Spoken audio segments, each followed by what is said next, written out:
Hi guys, it's me last years. So, ayan, ang business ko dyan ay ukay-ukay.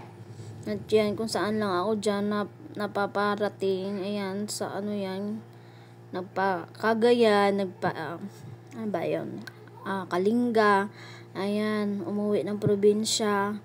Ayan, pumunta ng Antique. Ayan, ang itong mga video na to ay hindi, pictures lang. Ayan. Saan ba ako nag-work noon? Basta racket. Ayan, racket. Oo nga pala si Nini, racket lang. Ayan. Itong mga pictures na to, kinompile ko lang para, just in case, dito ko lang siya, remembrance, dito ko lang siya ipopost sa aking YT. Ayan. Remembrance lang. Kaya, ayan, i-voice cover ko na lang to, i-voice record ko na lang to itong mga masasayahing pictures ko. Ayan. Masasayahing pictures with friends. Ayan, umuwi nga pala ako ng probinsya niyan. Namimiss ko. Pati yung kapatid ko, namimiss ko yung probinsya. Ayan. Diba? Tapos bumalik sa trabaho, stress ulit. Ayan. Ayan, may work ulit ako dyan. Ayan, nag-i-emote ako dyan. Napicturean pala ako ng friend ko. At ayan, pinipicturean nila ako. Ayan, yung kapatid ko, bumisita ulit dito. Ayan, alam niyo ba kung ano ba talaga ang trabaho ko? Ay isa akong freelancer.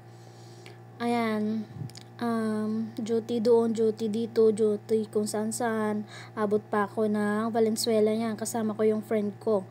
Ayan, duty doon, duty dyan. Ayan, walang suklay. Sige, go lang. Ayan, napunta ako dyan sa Victoria. Sige, work. Hanggang sa ayan, hindi ko na kaya pala yung work at yung tindahan pagsabayin. Ayan, naabutan tuloy ako ng 2025 kasama yung yan. Yan, hanggang sa bumalik ulit naman ako sa pagbibenta na naman. Ayan, lot yan, house and lot. Tapos ito naman lot. Galing na naman ako dyan sa kung saan. Sige, sama-sama naman ako dyan sa ito palang lugar na to guys. Ano to? General Trias Cavite, yung Lanelo. Ayan, puro yan dyan, single detached. Ayan, ang available na lang dyan yung Chelsea and Brenda. Yung isang medyo malaki, wala na, sold out na ng pre-ceiling. Ayan, maganda, malawak, yung probinsya.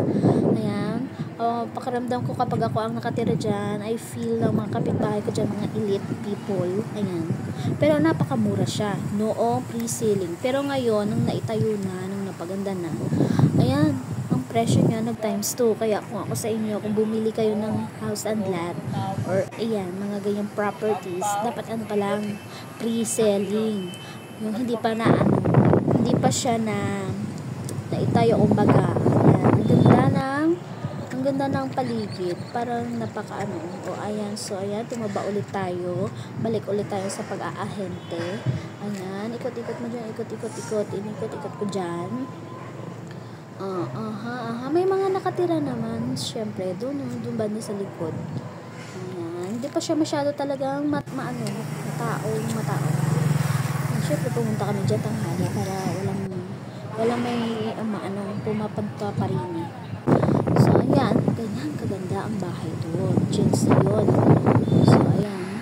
Ito, nakaka-relax. Feel mo na nakatira ka talaga sa probinsya. So, ayan. Sige, samahan niyo ako. Sana ako mag-ikot-ikot or kung sino gusto kumuha ng ganyang unit, single attached or single detached. Ayan, titiripin ko kayo anytime. Basta sa mga sure buyer, hindi yung tripping trip lang. No, yung